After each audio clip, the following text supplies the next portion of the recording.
Welcome back. In this video, I'll be talking about emergency preparedness for families, and we'll look at a couple of simple steps you can take to improve your family's preparedness plan. If you're tuning in and are not sure if your family even needs a plan, just consider this. Every year, millions of families worldwide face natural disasters that affect them in a wide variety of ways, from small inconveniences like losing power or water for a couple of days, to more significant events like homes and communities being destroyed, and even the loss of life. In the United States alone, there is no part of the country that is immune from natural disaster in some form or other. Wildfires, tornadoes, earthquakes, floods, tropical storms, and winter storms are all common here. If there is a possibility of your family facing any of these disasters, isn't it worth having a plan and having some basic supplies on hand to help get you through the situation? The Red Cross and FEMA both recommend that every family create a basic disaster kit and have an emergency plan in place to provide for the needs of their family for at least 3 days. Many call this a 72-hour kit. Why? Because 3 days or 72 hours is the typical time it takes for emergency responders and relief agencies to get to those in need after a disaster. However, there have been disasters in recent memory where it took responders far longer than that due to the magnitude of the devastation and the sheer number of people in need.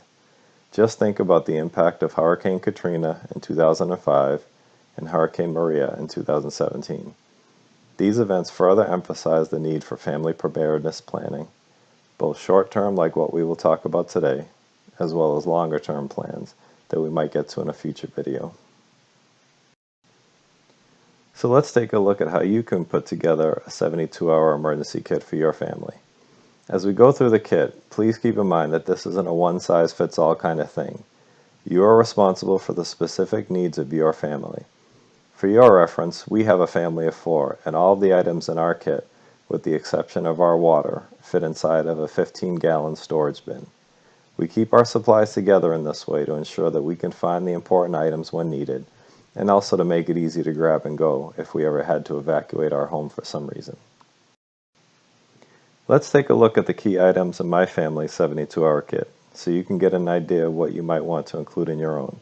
For the sake of keeping this organized, I'll break it up into 5 sections: water, food, self-care, electronics, and then miscellaneous items. The importance of clean drinking water cannot be overstated. Most people immediately think about food when they begin disaster planning. However, water should really be the top priority.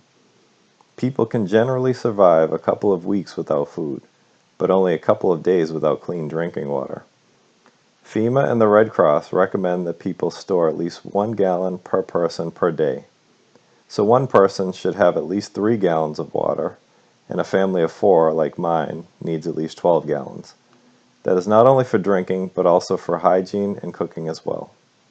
We keep our gallons stored in milk crates for easy stacking and moving if needed. The next 2 items are not must-haves for your 72-hour kit, but water is such an important resource, I like to have a few methods of making water safe to drink for my family, just in case the situation lasts longer than 3 days. In our kit, we keep a LifeStraw family water filter just in case we run out of water and need to collect rainwater or some other natural water source nearby. This particular filter is nice because it's a gravity-based system, so there's no pumping required. Basically, you hang the filter up and pour dirty water into the reservoir at the top, and the water simply flows through the filter and drips into your clean container at the bottom. I'll include a link to the LifeStraw demonstration video in the description below. Be forewarned though, they mix some nasty stuff into the water before filtering it, so watch at your own risk. If all else fails, we store a small bottle of bleach to use as a last resort. You can find many guides online of how many drops of bleach to add to your water to make it safe to drink, but a quick and easy guide that I like is on the Clorox website. Essentially, they recommend adding 8 drops of regular, unscented bleach per gallon of water. Boiling water is always an option, but one I would prefer to avoid, since that method requires fuel, which might be limited. When considering food items, just remember to store 3 days worth of food and try to choose products that you won't have to worry about replacing too often and items that your family will actually eat. We don't go crazy with the food in our kit and just store the bare essentials for 3 days. Most families have at least a week's worth of food in their homes, even if they don't go shopping regularly. So this food is really for a worst case scenario if we ever have to evacuate and don't have a place to go. That may not be very likely for us because we have a lot of family in neighboring towns, but it's better to have it and not need it than need it and not have it. Alright, let's take a look at the food items in our kit. From left to right, we have coffee, tea, Gatorade mix, freeze-dried cans of rice and chicken, black beans, and peanut butter. For me, the two most important food items here are the coffee and peanut butter. I'm convinced I can survive indefinitely off of those two items alone. The freeze-dried cans of chicken and rice are great for a kit like this. They're easy to prepare by just adding water, and they're also very light and have a 20-year shelf life. We've tried them, and they're good to go for our family. Each of these cans has 10 servings, but by the way we eat, I'd probably cut that estimate in half. Here are the cooking supplies, bowls, spoons, and the ever-important can opener. Don't be that person who puts together an awesome kit and forgets the can opener. In the black mesh bag behind the mugs is a camping mess kit with a backpacking stove all nested together. The two orange cylinders in the middle are the fuel canisters for the stove, which is set up in the next slide along with the contents of the mess kit. You don't have to include the cook system in your kit because all the food items I've shown can be eaten cold, but I would prefer for my family to be able to eat a hot meal as a small way to try and minimize any stress or discomfort of the situation. These are the items that you need to take care of your hygiene and stay healthy. If you don't have running water, you need to think about how you and your loved ones are going to stay clean while trying to conserve any bottled water for drinking and cooking. In our kit, we include rubber gloves, baby wipes, feminine pads, hand sanitizer, toilet paper, toothbrushes, and toothpaste.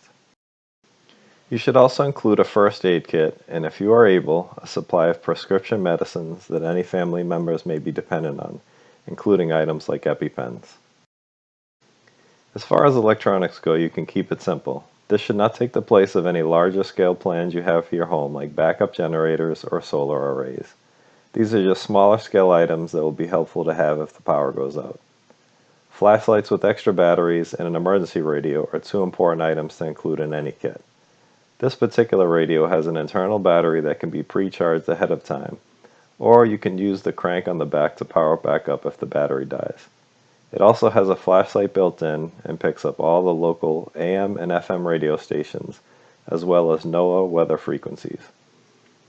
It also advertises that it can be used to charge a cell phone and has a USB jack, but I've tested this out and found that it doesn't work very well with my iPhone.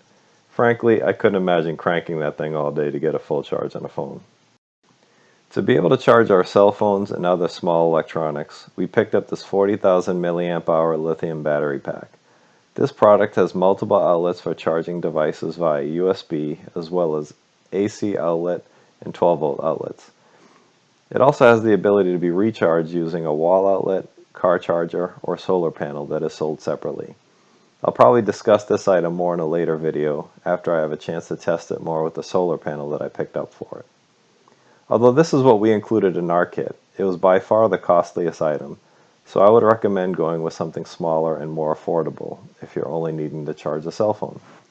Any decent 10,000 milliamp hour USB based battery pack would be a reasonable option for a 72-hour kit. I have an Anker brand battery pack that works great and is able to give me at least 3 full charges on my iPhone 6s, and it would take up very little space in your kit. The final section covers miscellaneous items that are useful and in some cases multi-purpose items that don't neatly fit into one category or another. One thing that we don't need in our kit that I frequently see in others is a gas shutoff wrench, so if your house has a gas line, that is something you should add. Looking at the items here, we have a spray bottle, work gloves, paracord, baking soda, duct tape, a multi-tool, and a small knife. Most of these items seem pretty self-explanatory, but I'll point out a couple items here. Baking soda has many different uses, and I'd encourage you to Google it to see if it would be something that's worth including in your kit.